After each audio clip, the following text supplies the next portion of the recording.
Welcome to the Mom Please podcast, the #1 generation-spanning show that discusses all the latest issues in modern society, with your millennial host, Eric Joseph, along with baby boomer representative and co-host, Carol Stram. Join us as we delve into what's going on in the world today and discuss how to bridge the aisle to find common ground. And now, for this week's episode of Mom Please.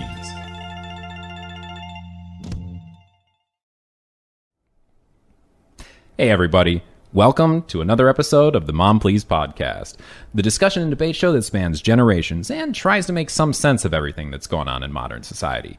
I am your host, representing the millennial viewpoint, Eric Joseph, and I am joined by my lovely co-host, as always, representing the baby boomer perspective, Carol Stram.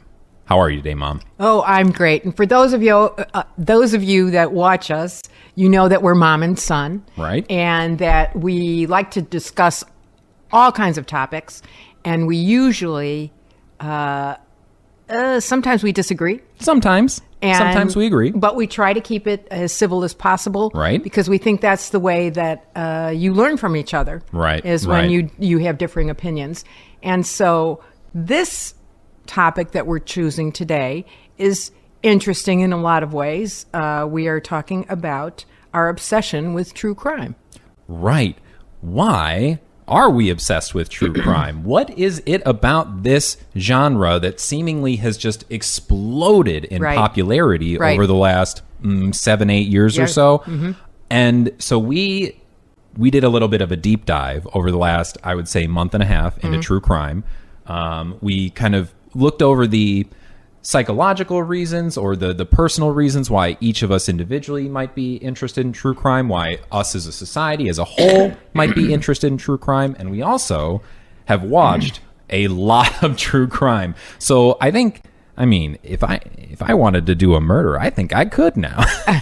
No, well, I hope that's not true, but yes, exactly. So true crime. What is identify it? What is true crime? What is true crime? So true crime is a subgenre of nonfiction. So these are true stories, as true crime would imply, in which an author studies an actual crime that occurred in real life.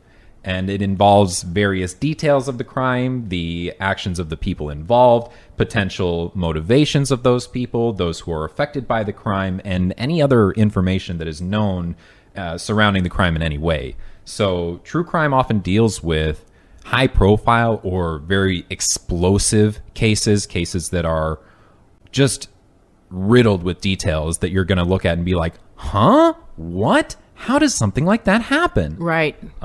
So these are things like the John Benet Ramsey case, O.J. Simpson, Casey Anthony. By the way, O.J. did it. Yeah. If you have any doubt in your mind, O.J. did it. Pretty sure about that one. Or there are like lesser known unsolved cases a lot of the time in which the author wants to draw attention to a crime that occurred, but it hasn't been solved yet, maybe to elicit some more interest from other people who just kind of like to get involved in true crime stuff and kind of become like armchair detectives almost. Right. Well, that's, the quintessential cold case. Right. So, right. Okay. Yeah, people love that.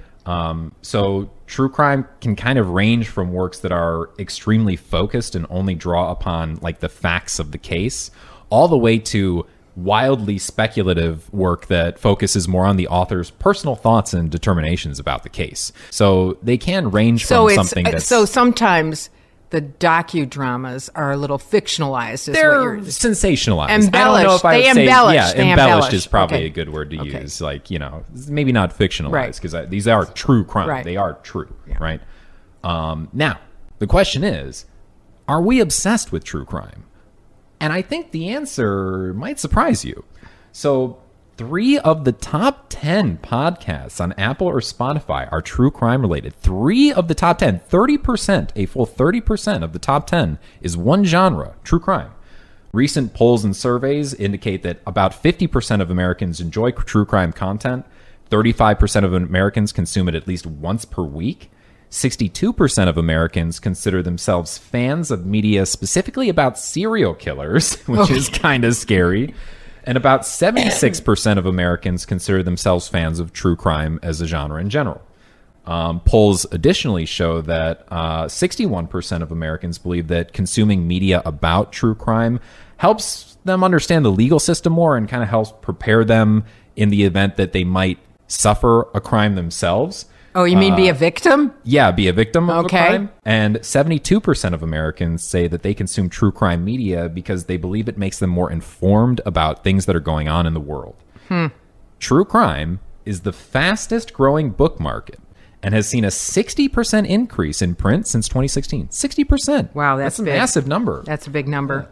So this is also fun. You know how everything has a con. Everything's got a convention associated with it now. Right. So apparently in 2019, about 3,500 people, no, more than 3,500 people attended CrimeCon, which is the world's largest true crime event, like convention. So that's a real thing, Like, what do guys. you do? Set up booths? Like, oh, here's the Menendez brother booth. Yeah, Here's yeah. You I go mean, and talk to what, Lyle and Eric What? Menendez, Wow, you know? that's spooky. Offer to be their attorney. You know. They're But- getting resentenced, actually. Yes, they are. That As news we just speak, came out like as we speak, a couple of days ago. because they claim that they were abused now.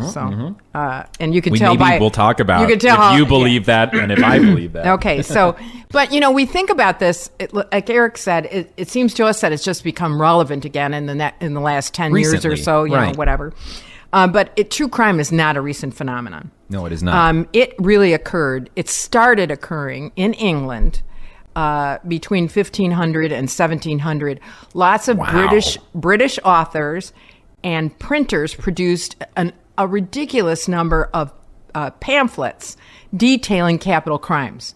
Okay. And as literacy rates rose and print technologies got bigger, they started circulating these pamphlets to thousands in their cities and whatnot. And the pamphlets were anywhere from 6 to 24 pages, Yeah. detailing these horrific murders. Oh my gosh. And this was the rage amongst the literate society Yeah. in England. That's very interesting that it started around, you have 1550 here. Right. I mean, when was the printing press made? Well, Like I think it was 14 right. I think something, it was right after the printing so press. literally right after Right. the word can be spread to people are immediately interested Right. in crime. We're not creating Yeah. the Bible. Everybody's right? already been We're like, interested in this. Bring on the clearly. crime. Yeah, Bring on the crime. yeah. So the narratives of these leaflets were sensationalized sometimes.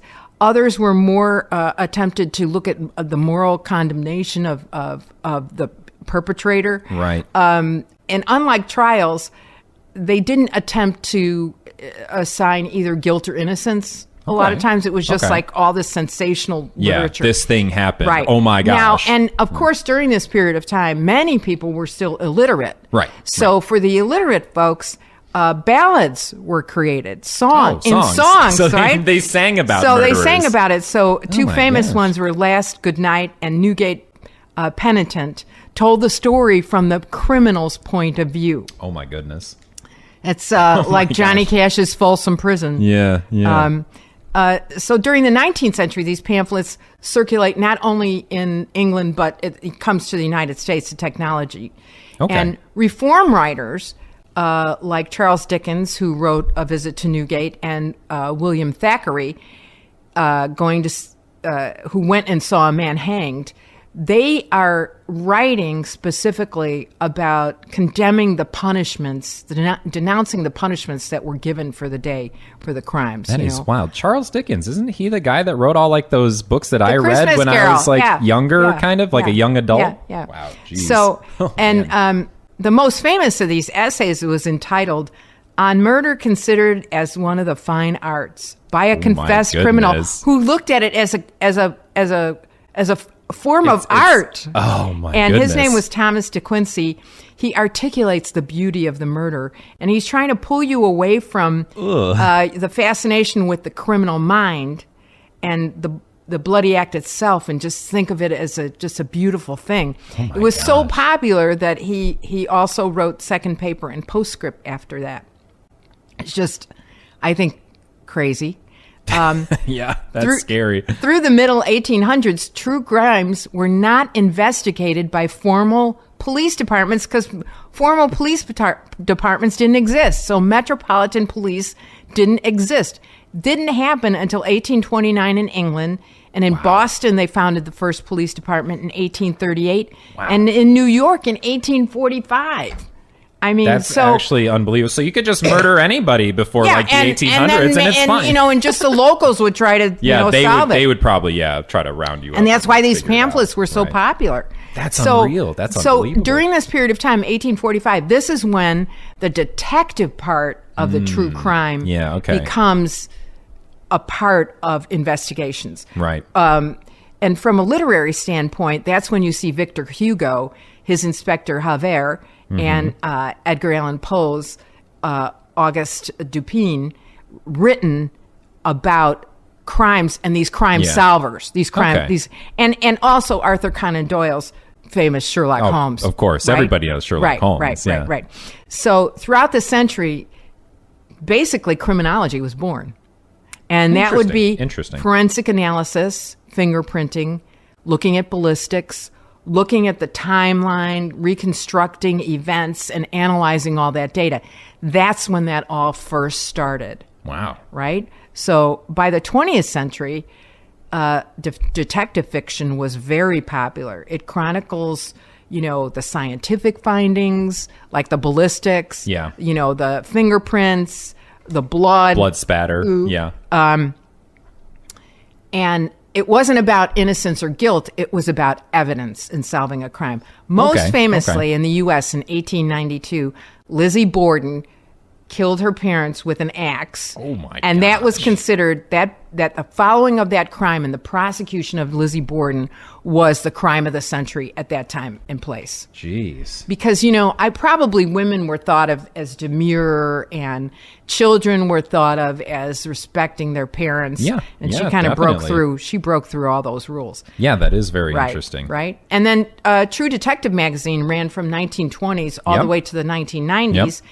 And that I'm sure you could still find plenty of old copies of those. Right. Around. And that featured, crimes of the here and now during that period of time. Yeah. But I really think that the landmark nonfiction novel about crime, where a crime was written about in nonfiction form from start to finish, was published in 1966, was written by Truman Capote, and it's the following of In Cold Blood. Yes. And he follows two killers, Perry Smith and Dick Hickok. They just want to rob this family in Iowa that they think is rich. Okay. And they get to the Clutter family house. They find out that they are not rich, and they kill all 5 people in the house. Oh, jeez. And Capote... Oh, you weren't rich. Yeah. Capote travels to Iowa to talk to them, and he befriends Perry Smith, and he has this long relationship with Perry Smith. Yeah, I've heard about this. Writing for the book and whatnot, and basically, he, on their behalf, he tries to go to the administration and say, these guys are not mentally competent. That was the problem. And reduce their sentences. Okay. They were both later hanged. Jeez. For their crime. But and from that, you not only get the book In Cold Blood, you get the movie starring, of all people, Robert Blake, who ended up shooting his wife, I believe, in a restaurant. Stuff, huh? That movie comes out, and then later the movie Capote comes out, really talking about how Truman Capote was altered after he had this experience because he befriended these guys. It was hard for him to believe that they killed in cold blood. Yeah.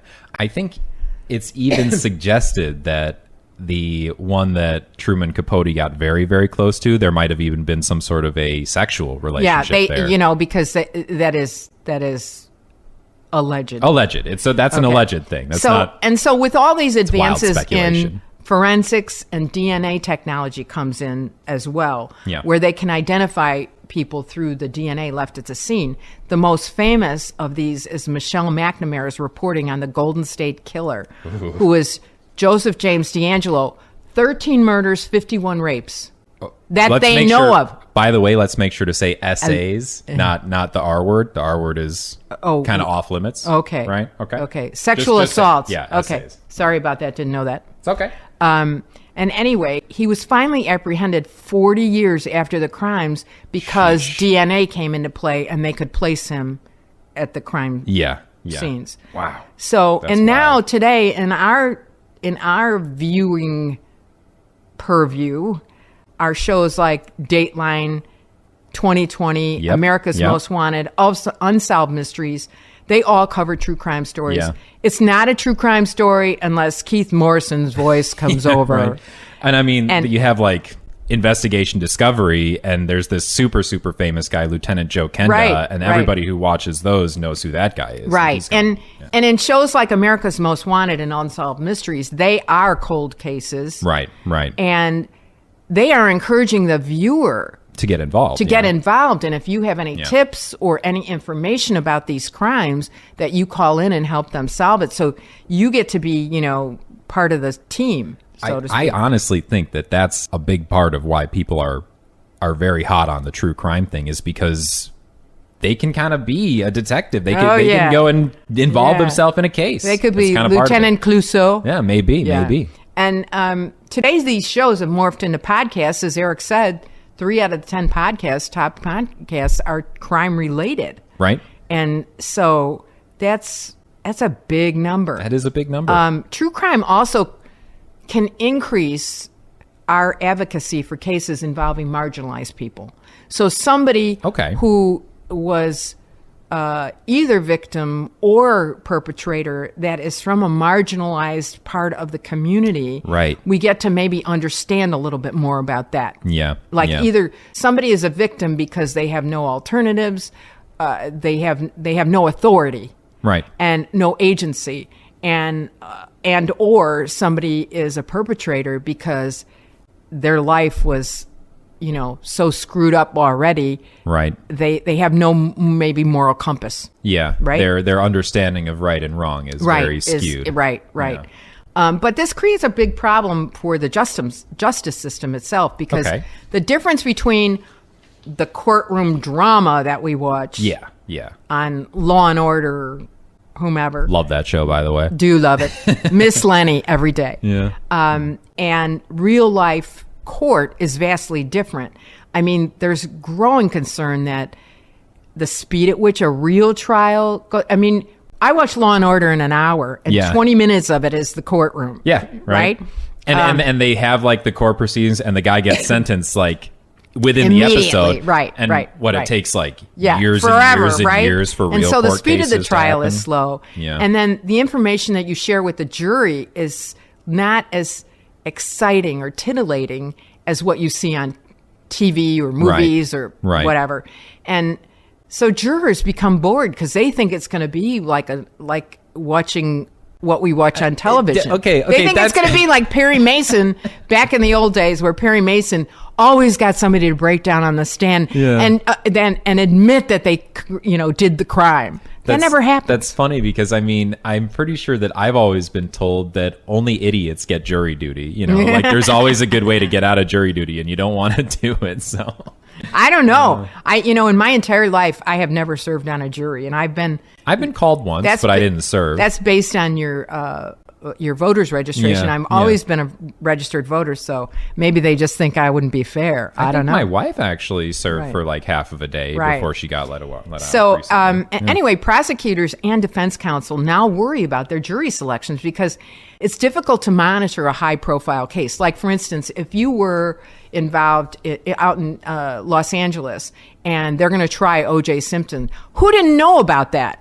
Everybody. Right. Well, look, what they're having trouble with finding a jury for the Diddy case, right? Right. Because you couldn't know about, like, Beyonce, you couldn't know Right. about Kanye West, you couldn't know about Kid Cudi. Like, there's all these right. names It's that crazy. so many It's people are going to crazy. know. So that's part of it, the high-profile nature of a case. Right. And then they have to screen potential jurors during their voir dire about their knowledge of the alleged crime and their attitudes or how much true crime they consume. Oh, so Right? so prosecutors are making sure, or I And guess the defense attorneys attorneys, are and making defense sure, the attorneys. attorneys in general are making sure Right, that they wanna people know, don't how- consume too much true crime, because Right. then they might consider themselves, an expert of Exactly. sorts, right? And they don't want that in a jury. Exactly. Exactly. So Okay, interesting, That's, interesting. that's kind of the quick history of true crime. It's not as young as you think it is. No, it's- and yeah. it seems like it's always available. It's amazing that it basically started as soon as the print word came Oh, out. yeah, exactly, It's like exactly. everybody's always Yeah, been interested in right. this stuff. So there is a lot of true crime media, right, and a lot of it that has come out quite recently, right. So we're just going to go over a couple of examples of popular modern true crime that to give people like an idea of kind of exactly what we're talking about here. Now, why did you put, because there's so much out there, why did you particularly pick the ones that you are highlighting? Well, most of these are ones that have been pretty recent or really captured the attention of the nation at large at the time, or have some little interesting caveat about them that makes them unique in some way, shape, or form. So bring it on. So the first one I want to highlight, and I think this one was massive about 5, 6, 7 years ago, was Making a Murderer, the story of Stephen Avery, which was a man from Manitowoc County, Wisconsin, who served time for a crime that he did not commit, and then almost as soon as he gets out of jail, he commits a murder and then goes back to prison.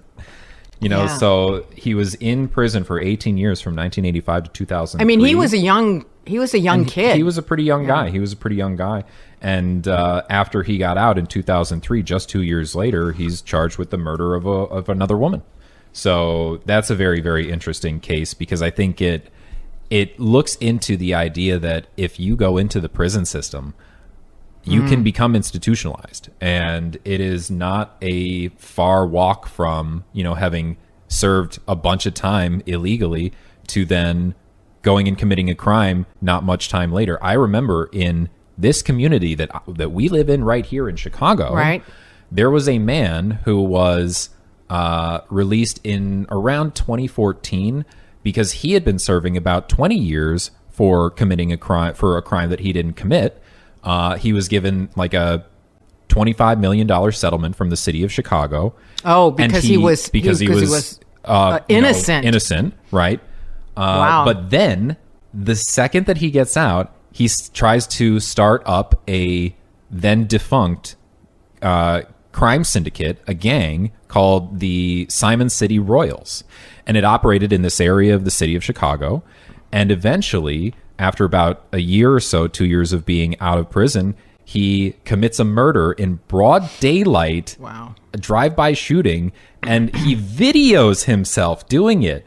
And you can see this. There's That's a brilliant move, by the way, crooks. Always video yourself. Yeah, and he's playing classical music with his homie, and he's like, "Hey man, when you about to roll up on a guy and murder them, you don't play trap music or rap. You play classical music, because that's what classy guys that's do." Wacky. And it's so the Making a Murderer is very interesting.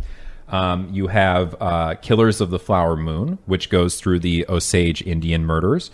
And I mean, that one's obviously very interesting because, like you say, it's highlighting a group of underrepresented peoples who potentially do not have the same resources and same capabilities to bring their stories to national media. Oh, and the women in this community were just disappeared one by one. They just disappeared. And they married white guys who then got the rights to their land. Right. And so it was basically murdering and stealing. Yeah, it was pretty much the erasure of a culture. Yeah, kind of it's not good. It's not good. So there was that. We have Say Nothing, which focuses on what are known as the Troubles in Ireland, which was a period of time in which an Irish revolutionary army formed to try and break them away from the UK.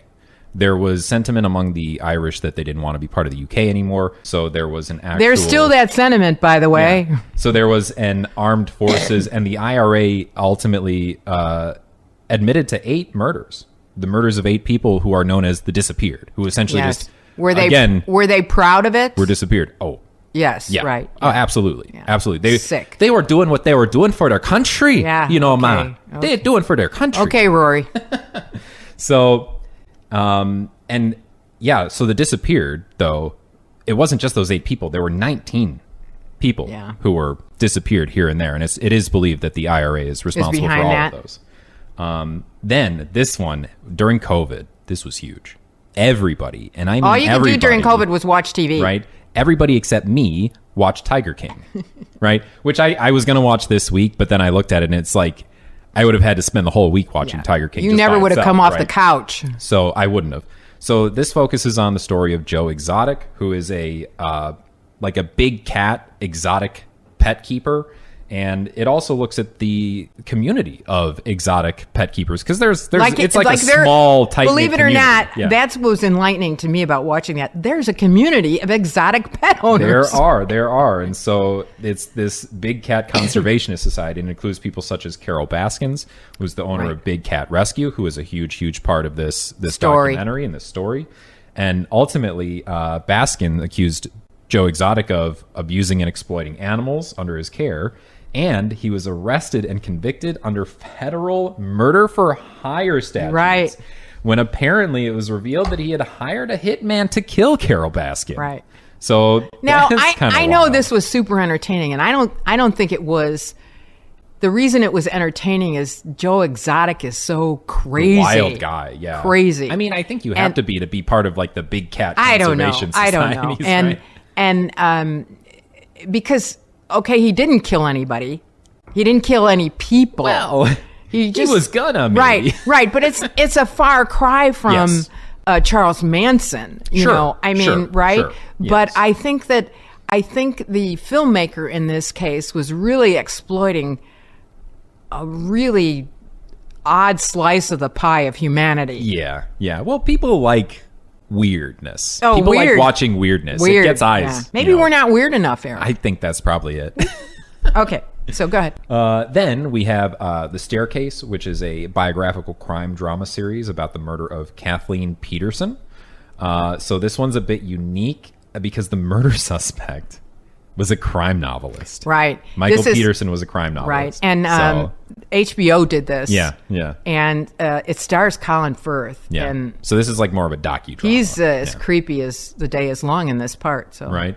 So worth a watch. Worth a spin. And then we have some like podcasts that I looked up that seemed kind of interesting. So you have You Didn't See Nothing, a podcast from USG Audio that follows host Johannes LeCour as he examines a hate crime that occurred in 1997 on the south side of Chicago, right around here. Well, not exactly like where my we old are, neighborhood. but your old neighborhood, right? So the crime focuses on the beating of Leonard Clark, a young black teenager who was put into a coma by a group of older white teenagers. And according to record, one of the attackers was from a very powerful Chicago family with ties to Al Capone.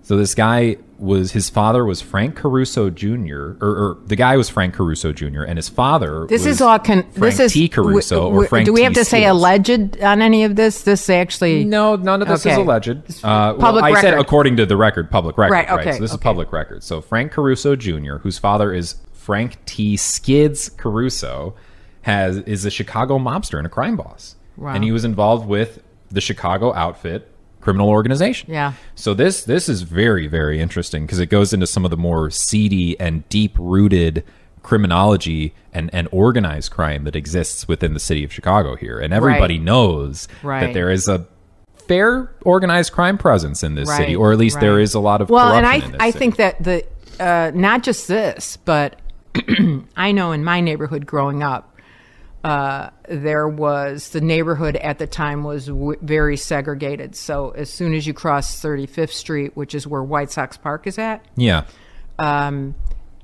went from a white ethnic neighborhood to a black African American neighborhood. Okay.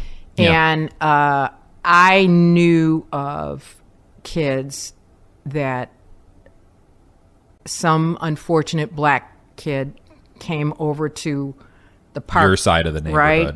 Yeah. And he got beat with bats. Yeah. And I don't think the perpetrators got in any big trouble because one of the fathers was a judge. Yeah, that is not surprising. So that shows surprising you that, at all. You know, how families that have power can definitely they can walk a different line. They can walk, and there's stuff in here that we'll talk about later that has some of that. Some of the father is a judge type situation. Then I was just listening. I was just driving along, listening to the radio the other day. One of our local stations, this station, Vocalo Radio 91.5, and there was they played the first episode of a podcast, a true crime podcast called Don't Cross Cat. So this podcast is produced by Wondery, and it follows Brazilian host Chico Felitti, and is based on the Chico podcast. Felitti, I like that name. Right? I like Brazilian names. And is based on the podcast The Coach. And this series dives into the case of Kat Torres, who is an influencer and a self-styled online lifestyle guru, and the people that followed her. And more specifically, it takes a look at how she convinced a bunch of young women to just completely uproot, leave their lives, move to a different country. She had homes in Texas. So she had these girls move to Texas in the homes that she had, and then she would prostitute them out. Wow. To, pay her for the right to just stay in the homes. And so eventually, this morphed into a scheme where if the women didn't bring Kat thousands of dollars per month to pay her, they weren't allowed back. And they had to figure out, how to get the money. And records show that there are transfers from one individual over the course of several months of $21,000 over 2 months. So these girls were paying, tens of thousands of dollars, prostituting themselves just to stay with this lifestyle influencer that they idolized and adored. Pretty crazy stuff. Yeah. She eventually was arrested, and good. Glad to hear it. Prosecuted since. Wow. Pretty crazy stuff, though. Then we have Midnight Assassin, A Murder in America's Heartland, and this is a book. So for all you readers out there, all you guys who like to have a nice piece of paper in your hands, this is for you. So this was written by Patricia Bryan and Henry Brandis about a murder that occurred over 100 years ago that the media sensationalized at the time. And it was the murder of Iowa farmer John Hossack in 1900 and the subsequent trial of his wife, Margaret Hossack. And it's dissected along with a focus of the attitudes of society at the time. So the authors delve into written accounts, especially by Susan Glaspell, who wrote accounts of the murder and the trial in the Des Moines Daily Capital, the local newspaper. Mm-hmm. And she asked questions back then that are really, really similar to the questions that we ask nowadays on true crime podcasts and documentaries. Could she really have done it? Why did she do it? What secrets was John Hossack keeping? If she didn't do it, who did? Why? Or is she just a psychopath? So you have all sorts of stuff. Those are good questions. And then there's a bunch of other stuff too, like The Dropout, which is the Elizabeth Holmes story, which you watched that. And you really I thought Amanda Seyfried did a beautiful job of that. Right. And this one isn't purely true crime, but it does delve a little bit into crime aspects. The recent Mr. McMahon documentary about Vince McMahon and the WWE goes into a bunch of stuff happening behind the scenes that is criminal in nature. There was the wrestler Chris Benoit, who committed a murder-suicide at the time, killed his wife, killed himself, and this was in 2003. So that was gone over in the documentary. And then Vince McMahon himself is currently involved in a whole bunch of litigation, especially stuff surrounding a bunch of hush money that he paid to 4 women over the course of his time in the WWE that they apparently sexually assaulted over the course of multiple different instances. Wow. So there's a lot of stuff going on there. And you know what kind of bothers me? I don't know if I would say what bothers me. It kind of makes me feel not great. His wife, Lisa McMahon, is the current U.S. Secretary of Education. Did you know that? Isn't that fantastic? Yeah. A wrestling entertainment executive, former wrestling entertainment executive, is basically who is deciding what your kids are going to learn at school. Really great. Fantastic. Reminds me of that movie Idiocracy. I think the president in that movie was a WW or a wrestler or something. Right. Then you got a couple of other ones that are very, very interesting. I think one of the most interesting ones is the disappearance of Natalie Holloway, which is that girl that disappeared in Aruba in the 2000s, right? And that one's kind of creepy because I think you and my sister were in Aruba kind of that time, right? Yeah, so, we were having a good old time in Aruba. So there's all sorts of different true crime out there. I also highlighted true crime that I think is noteworthy. Yeah, because it there's some social aspects to this. Oh, absolutely. Absolutely. And for instance, the trials of Gabriel Fernandez. This highlights a little kid, a 9-year-old boy, Gabriel Fernandez, who was tortured and ultimately murdered Oh my God. by his mother and stepfather and or her boyfriend. And the issue with this case is that school teachers, our mandatory reporters, they reported these people and said that there are signs of abuse. I mean, he came to school with chunks out of his head, hair out of his head, bruises, emaciated. Yikes. And DCFS did not follow through on this case. And the issue is that they not only got these parents, but they cited DCFS for negligence. Because they got to do their jobs. Right, they got to do their jobs. Right. I hope that that's not being defunded right now by anybody, right? Is that a federal program, DCFS? Yikes. Right. Well, it could be state to state, but it could be federally funded through at a state level. Wow, that's crazy. Excuse me. Under the Bridge highlights a bullying case that occurred in Canada. A 14-year-old girl, Rena Verk, was bullied, then tortured, and ultimately drowned by 8 teenagers who were supposedly her peers. Gosh. Okay? The reason I note this situation is that we talk about bullying all the time, but are we really ever doing anything about it? No, I feel like never. Honestly, I feel like people are kind of cowards nowadays in dealing with bullying. They just want to pretend it doesn't exist, or they sweep it under the rug. And then there's The Truth versus Alex Jones, who was a famous Alex Jones, radio host, denies that the Sandy Hook murders took place. That was horrible. I cannot believe this guy was a hill he chose to die on. I mean, shame on him. Shame on him. And anybody else, I think somebody very famous also said something about Sandy Hook. Yeah. Allegedly. Do you remember who? I don't remember. I think the former Green Bay quarterback. Oh, yeah. Mr. Rogers? Yeah, but that's alleged. Yeah, we don't have to shed too much light. Here's one that I think everybody should watch. It's 2 seasons. It's called Mindhunter. It's basically in the 1970s, the beginning of the FBI starting to create profiles of serial killers to understand the psychology of a serial killer. So they profile them in this by going and visiting at the time serial killers who were currently in prison. They visit Manson, they visit Richard Speck, they visit Son of Sam. Oh my gosh. And a whole host of others that we don't know all the names of. And while they're visiting these different places in the United States, they are also called upon to help with current murders at the time during the 70s. Wow. And so this was really the beginning of behavioral science coming into play, where they say this is a likely person to be a serial killer based on the profile that we have for these people in general. Crazy. The Thing About Pam follows the investigation of Pam Hobbs, who killed for financial gain. Okay. She has a friend, her best friend, Betsy Faria, who is dying of cancer. She gets Betsy to assign her insurance upon her death, her life insurance policy to her. And she claims she's going to take care of her daughters with that money, Betsy's daughters, but she never does. Ooh. And she kills Betsy after gosh. a long other people being accused and somebody else going to trial, and they finally figure out that she's the perpetrator. Her. Yeah.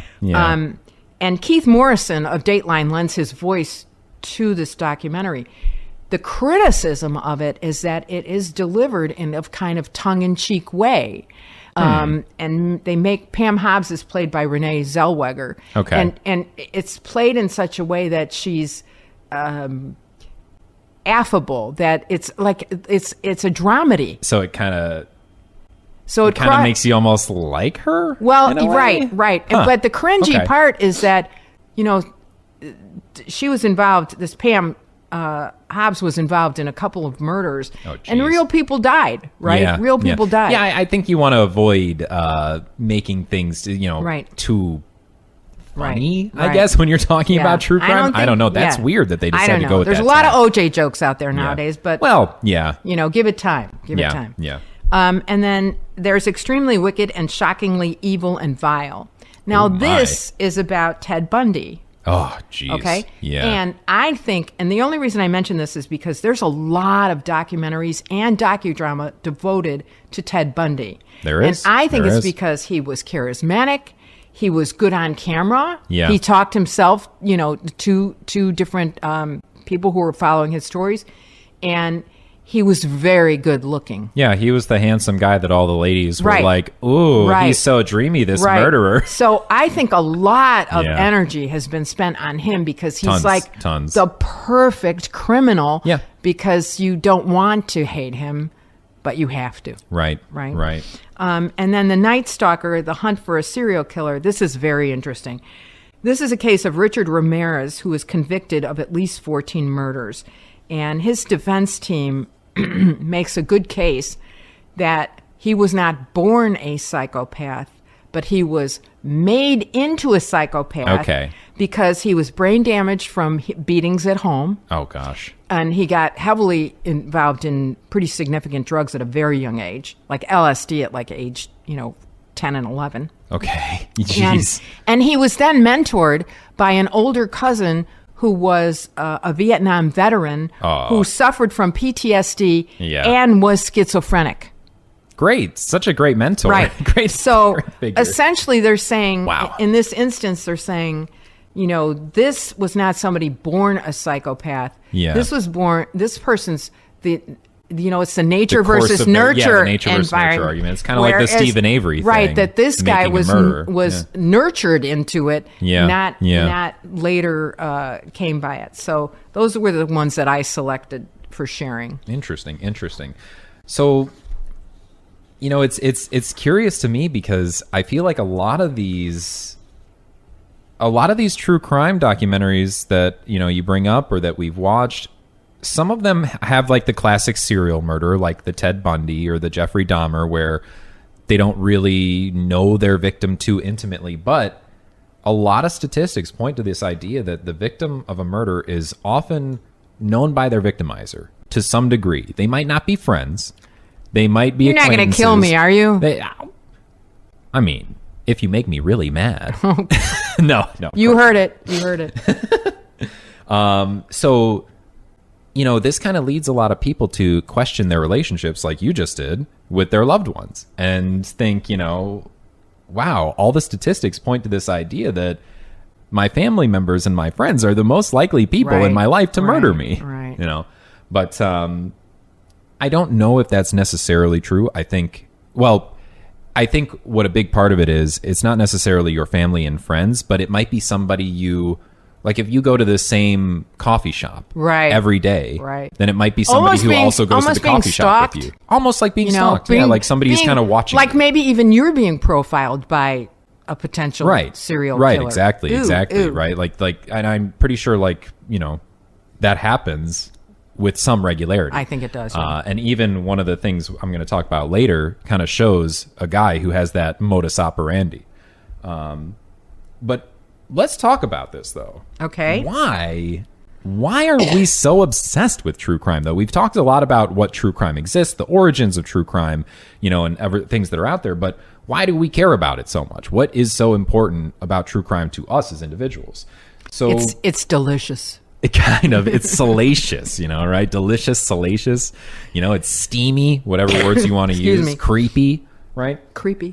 And one thing is, true crime gives people something to do if they're not busy with anything in the moment. Because, Well, dear God, go get something else to do. well, I mean, you might not be too involved in the true crime. You might just be thinking about it from, this is a cool puzzle that I get to sit here and I kind of get to tinker it. I'm the detective, Right. and I can do it from the Right. safety of my Right. own home. Right. And I think there's additional appeal in that a lot of these, like the way that the stories are told. So many of them are presenting this crime as a mystery, and they kind of string Right. you along Right. As the documentary is going. And some of them even do things such as they will present half of the case or a quarter of the case at the start. They will give you who the suspects are. They will give you who the victims are. And then like 30 minutes into the documentary, all of a sudden the prime suspect is sitting in a chair talking to you. And it's modern. It's the filming of the documentary is happening right there. And you're like, oh my gosh, they screwed up. They didn't get the guy.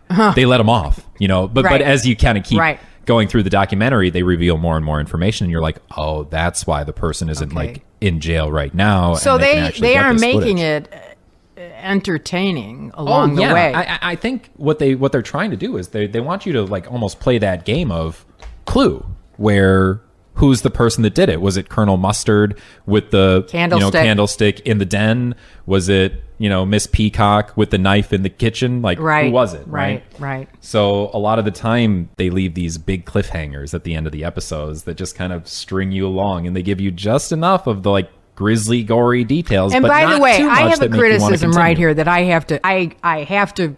My objection to this. Yeah. What do you think? I love true crime when you give me all the episodes all at once. Oh, and you if don't I like- want to binge it, let me binge it, for gosh sakes. It's my time and my energy. Yeah. But I hate when you give me one and then I have to get to it You next week. have to wait a week to go see the next one. Enough of that. Okay, yeah. I'm over that. So, there is some consideration of the thrill-seeking and entertainment value, though, and I'm sure, like, you're even thinking of your own entertainment value there. You don't want to wait. You want to keep going, right? And there's a lot of escapism, I think, in true crime because, I don't think it's any secret that not everybody is living the exact life that they want to.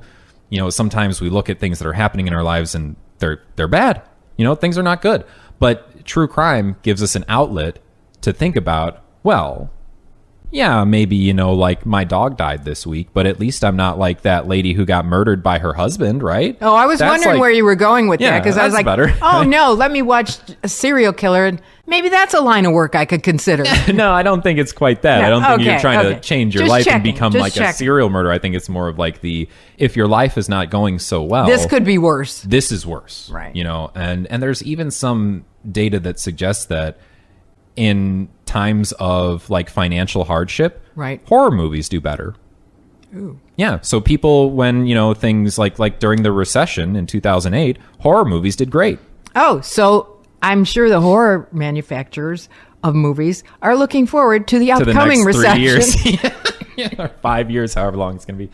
So, yeah. But anyway, another aspect of it is, I think I said before, you kind of get to be the detective from the safety of your Sure. own home. Doing thrilling things, but being perfectly safe is something that a lot of humans seek out. We have these thrilling experiences that bring us close to danger, but we're still pretty locked in. Oh, of we're course, still you're very So like safe. there's like roller coasters, haunted houses, bungee jumping, zip lining, skydiving, any number of thrilling experiences where you could die doing this, but the likelihood that it's going to happen is like very small. So I think there's some nature of that with the true crime where you're allowed to have this like thrilling experience almost, but you're perfectly safe in doing so. Okay.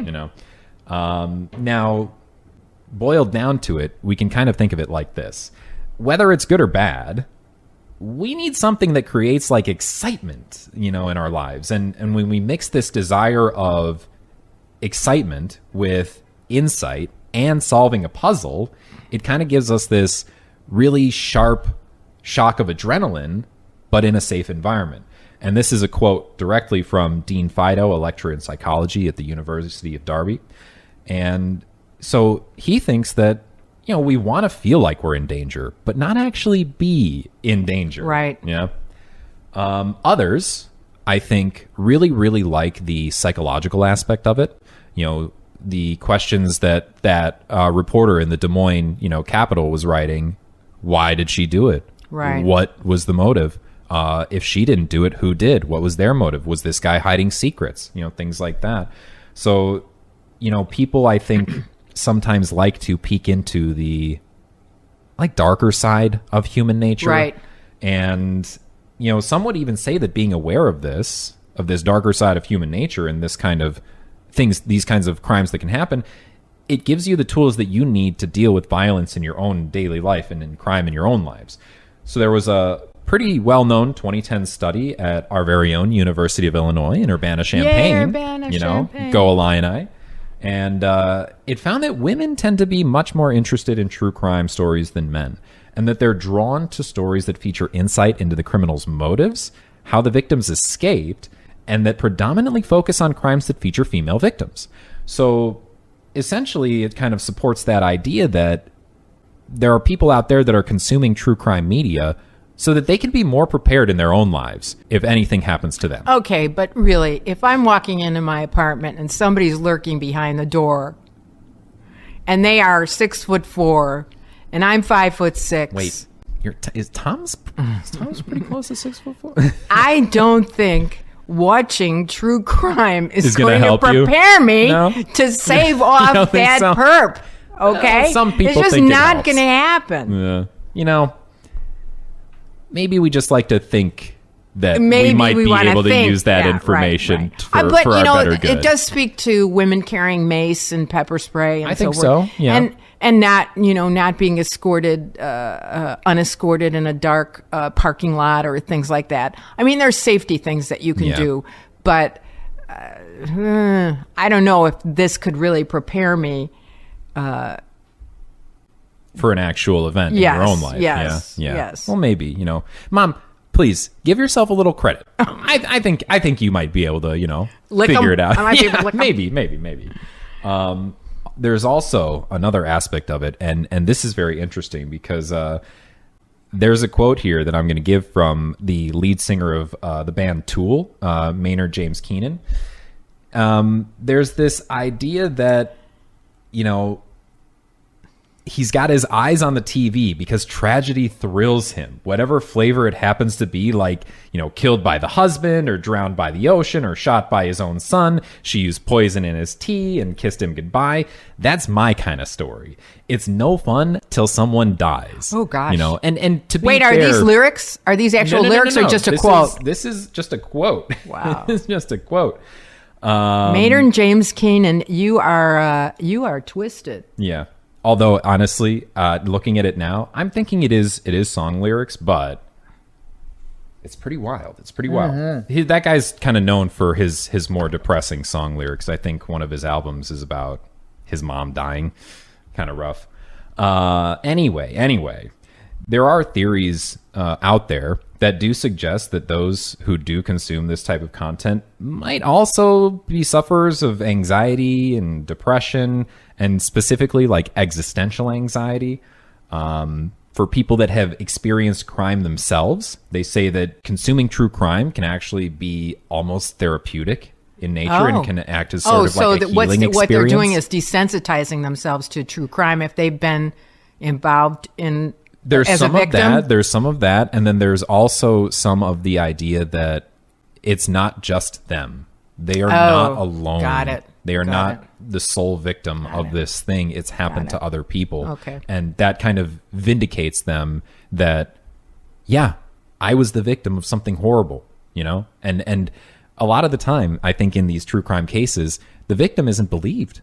Right. And so if there's another victim out there, that absolutely vindicates them and absolutely Right. shows that this did actually happen to me. Right.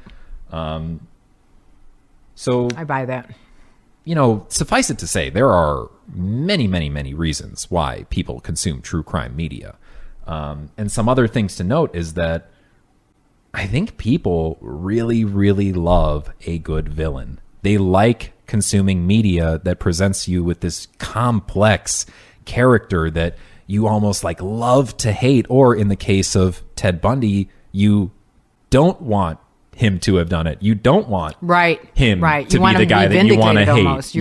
Right? Right. You want him to find somebody else. So you can kind of almost think of it like in professional wrestling, there's the babyface who's like the good guy in the narrative that's being spun to you. And then there's the heel who's the bad guy in the narrative that's being spun. So the job of the babyface is to be the hero of the story playing out in the ring, while, the heel is kind of the one that everybody is cheering against and hates. Right. And to create that compelling narrative, the villain has to be compelling. You can't just have some boring, bland guy out there like, oh, this guy, he robbed a liquor store, Well, or if you see footage, for instance, of Charles Manson, Yeah. he portrays pure evil. Yeah. Pure yeah. evil. And you can kind of there is nothing just feel that off of you. him. Yeah. You can, you're probably adrenaline rises a little bit when you just when watch you him. see him, yeah. Right? Because he just there's nothing there that has a soul. Right. Right. Right. So, that we need that villain. We kind of want that. So what you're saying then is that there are some villains that are not like that we're drawn to because a good villain is somebody who you like the Bundy situation. Well, you almost relate to them. Like imagine, that show Dexter, yeah? Right. It's kind of like him, his character, where he is objectively a criminal. Right. He is killing people. Right. But his motives and the reason why he does it is almost benevolent because he's He's taking people out bad guys. He's taking people he's out. Taking bad people like if out, Mussolini right? were walking on the earth, Yeah, I would take feel that okay guy out, plugging right? him. So there's definitely some contingent of you are presented some of these killers who are almost sympathetic, right? Or well, you relate to them in some way. The brand new show, I think in its last season, is You with Penn Badgley. Yeah, he's a killer. Yep. But you're kind of rooting for him. You're kind of rooting for him. Like, there you Crazy. go. Or like Breaking Bad, right. Up until a point, Walter, you're right? kind of rooting for Walter White until he does, like, there's that one point in Breaking Bad where he crosses a threshold, I think, for everybody, and you're like, I can't deal with this guy anymore. And you say, Walter White, I can no longer love you as my friends. meth dealer. I'm sorry. We're breaking up. So yeah, I think, that villain narrative is really, really powerful. It's why, World War II is the most romanticized and most media represented war out there because you have the good guys, you got the Allied powers, the United States, Britain, somehow Russia. You have the axis of, Axis powers. Because Germany was too close to Russia. Probably, right. So you have the Axis powers who represent the bad guy. You've got Germany with Hitler. You've got Italy with Mussolini. You've got Japan and their prime minister and all the crimes that Japan committed Now, during that time. the Italians, they switched sides at some point. Yeah, but you can say probably the same thing about like the Norwegians, the Swedes. There's everybody switching all over there. But, the nice thing about like why it's easy to write a good movie about World War I is that the bad guys were World War II. Or World War II, excuse me, World War II, is that the bad guys were really bad. They did really bad stuff. And it's very easy to paint them as these horrible, awful villains. However, I would disagree with that in the sense that we were the people who did the most heinous thing on the face of the planet. What, with we the dropped the nuclear bomb on Japan. So I don't agree with you that it's clean in that regard. It's not completely clean. But I do appreciate the good guy, bad guy story, Yeah. So, there's that to it. And then there's also information out there that suggests that the rise of true crime media coincides with the proliferation of dating apps and online dating. I would think that to be very true. Right? Because what you're doing now, I think it's up to like 60% of dating nowadays happens online. And you really don't have any clue who the person is on the other end who's talking to you. It might not even be the person who is in the pictures. Oh, you're getting catfished, right? You're getting like Manti Te'o right? from Notre Dame. Exactly, right? Yeah. So this leads to things like there are these Facebook groups out there that are called like, Are We Dating the Same Guy? And they exist in like every major city just to make sure women can have a place where they can talk to other women and be like, hey, is this guy out there just with every girl that he can possibly get his hands on? Right.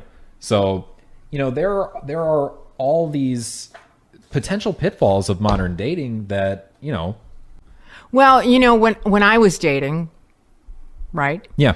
I always met the person there.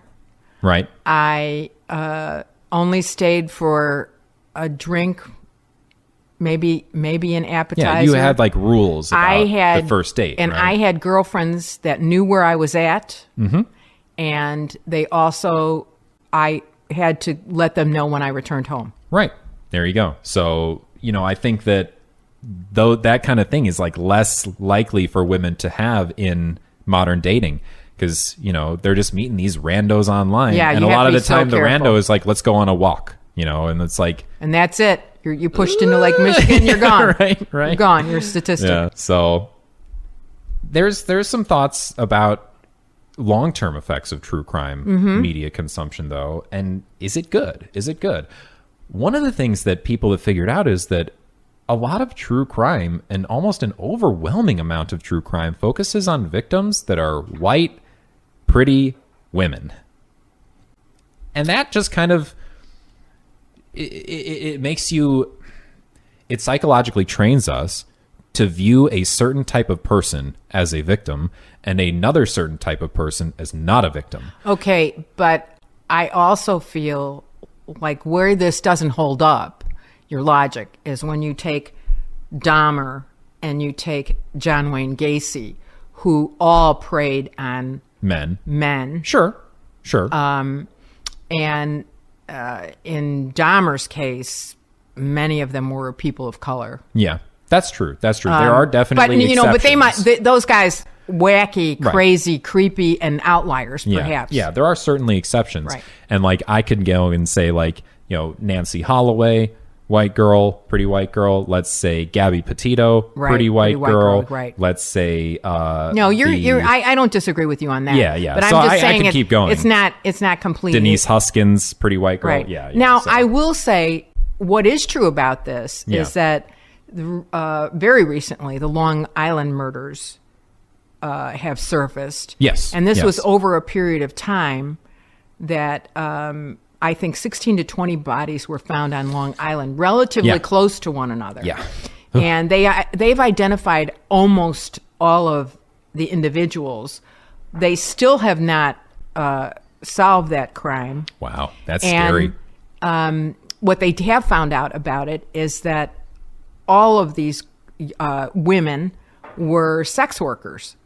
Oh, and okay. So that's why there's 16 or 20 of them and not like 2 or 3. No, right? and that's why it wasn't when 2 or 3 of them went missing, nobody cared because they feel that that's not a true contributing member of society. Yeah, maybe that some they are people less have that than. feeling like they Somebody, deserve it Yeah, almost. somebody Yeah. is judging them that is, they're less not than. great. Yeah. So it does have a difference between, you know, those who are rich white girls versus somebody who's like the perfect victim Right, versus right, somebody who's an right, imperfect right. victim. An right? imperfect person, whatever. So there's also kind of some danger with true crime media, the way it's branded or the way it's presented, like you said, with that one true crime story that was narrated by Keith Morrison. It almost presented it in the Lighthearted. person in a lighthearted or an affable sense. And, you know, there are also these really fun branded names of like my favorite murder or murder with my husband, and it almost kind of sounds like, oh, this is fun, I go murder people with my husband today, that's great. Or like, I'll go with my wife and murder some people, that's fun. I think you know? now this I don't know for fact certain, but I think when there was only radio in the United States, there were a few shows like this. Yeah, there were shows like that. Yeah, see, I wonder if that almost like encourages people to go commit crime, you know. Although they say that consumption of this media doesn't increase the chances that you're going to go do some crime. Exactly. Okay. Exactly. That's good at least.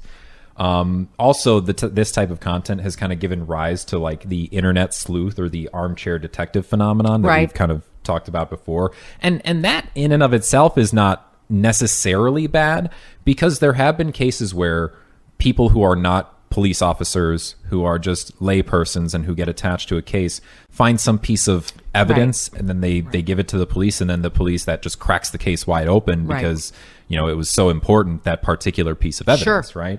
But also, it can lead to really, really bad things happening. Like, do you remember the Boston Marathon bombing? Yeah? Right.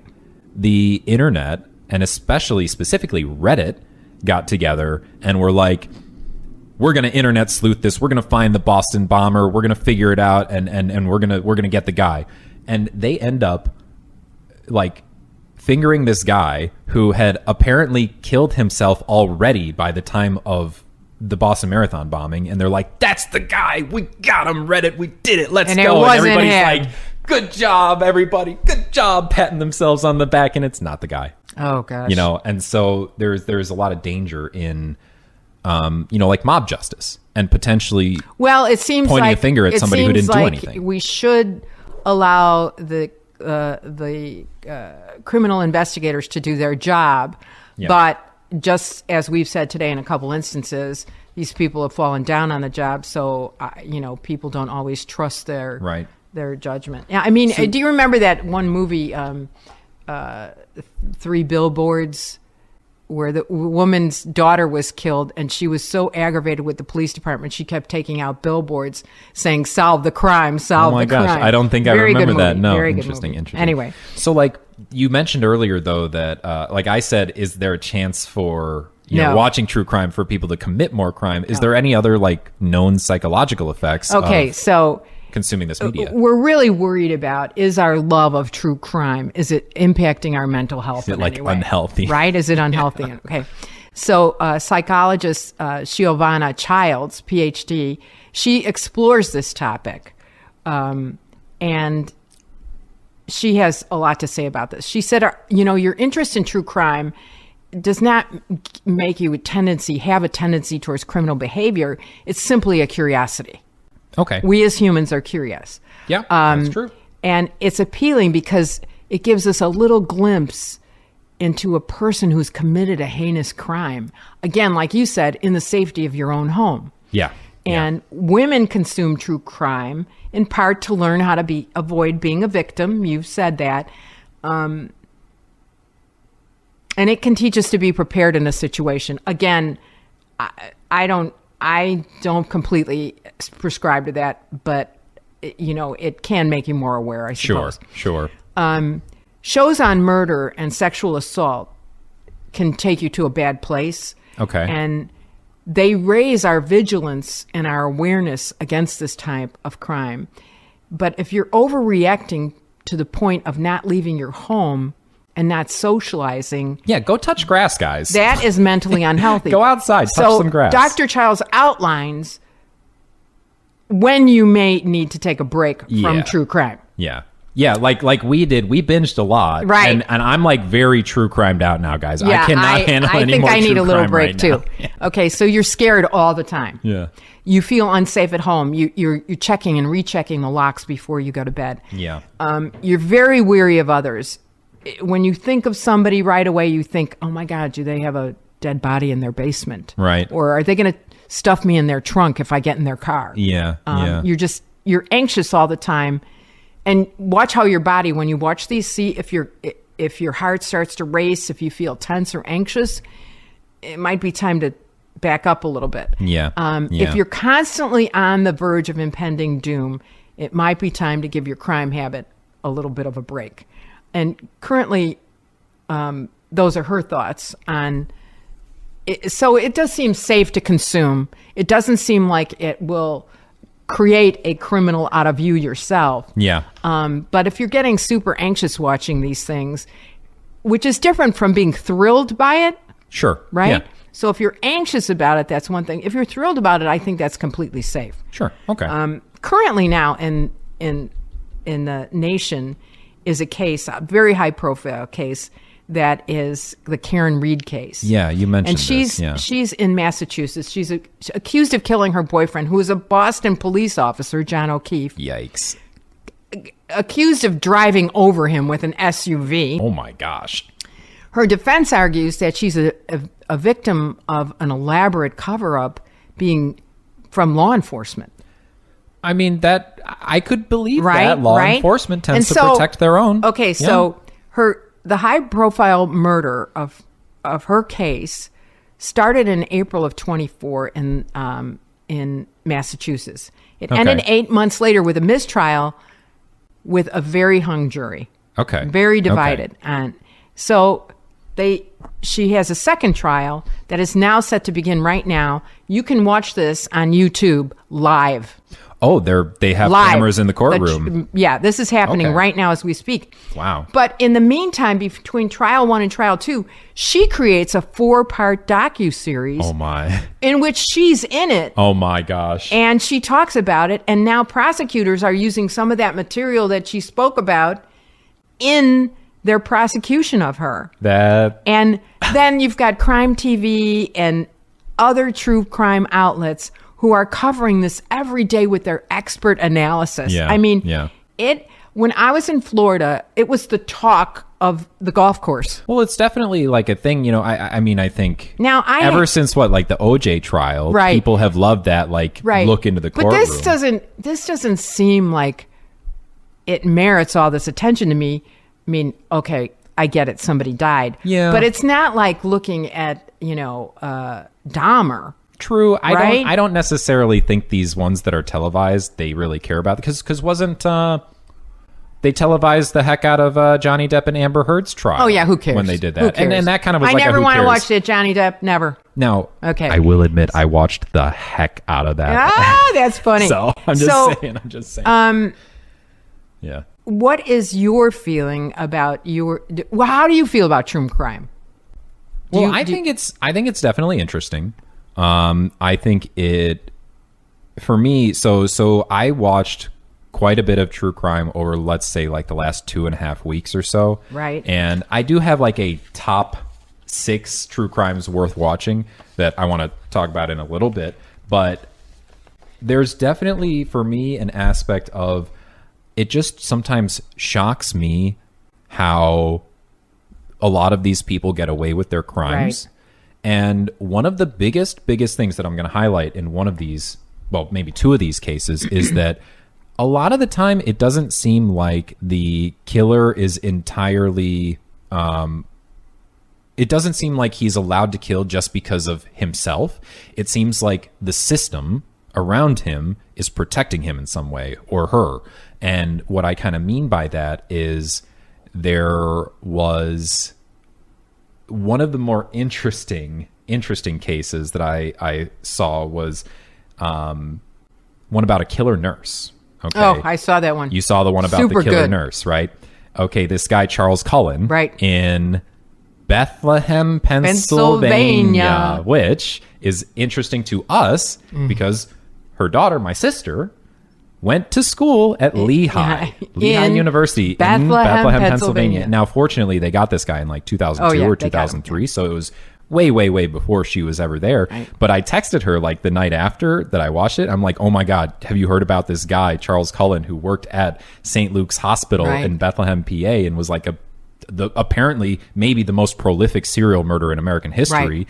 And she texted me back. She's like, oh my God, I had no idea. Right. I got my leg surgery there. And I was like, Yeah. ah. So, I think the issue with him is hospitals just kept kind of passing him on to the next hospital. Right. Like they figured out that he was killing people. Right. It's not like it was actually a big secret that this guy was going around and killing people, but the hospitals didn't want, that baggage. They didn't want potential lawsuits Right. on their hands. So they just quietly would let him go, let him move on to the next hospital, and he would start it up all over Right. again. When there were irregularities with the drugs. Right. Yeah. That's kind of when they found things. They'd get rid of found them that, right? and no questions asked, but there was something was being Yeah. perpetrated. So, while I'm watching, I kind of enjoy really seeing how they're actually able to get, like, especially the ones that the crimes are just so many people, so many victims. It's like, how did that happen? Who made the mistake along the way to not look into this person? So that kind of information is like super interesting to me. Okay. As far as like, things with you, how do you feel about like a docudrama versus a documentary? What do you think about that? Well, okay, so it's no surprise. I do like a good crime story. So I do like docudramas and I do like documentaries. Yeah. I will point, there's a new documentary with Natalie Grace, Okay.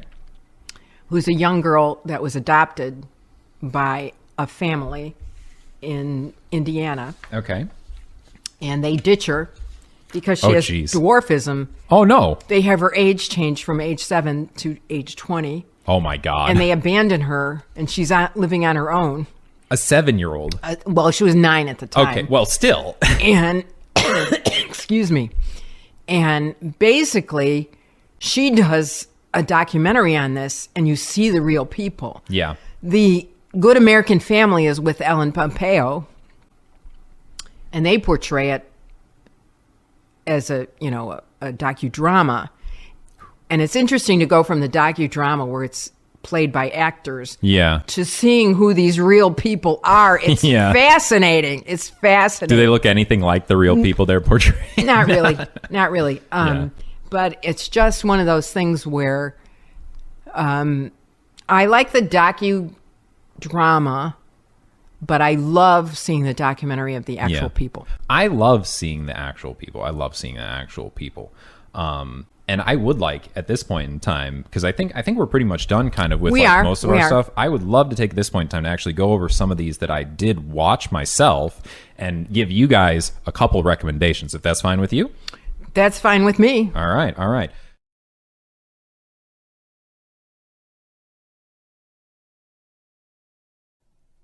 Well, that wraps up our latest episode. Thank you so much for joining us this month for our look into true crime, why we're obsessed with it, and what good true crime media is out there. We will be back next month with an examination of gambling and why everyone is betting on everything nowadays. Make sure to hit that like and subscribe button on your way out. And as always, mind the generation gap and keep it civil. Bye!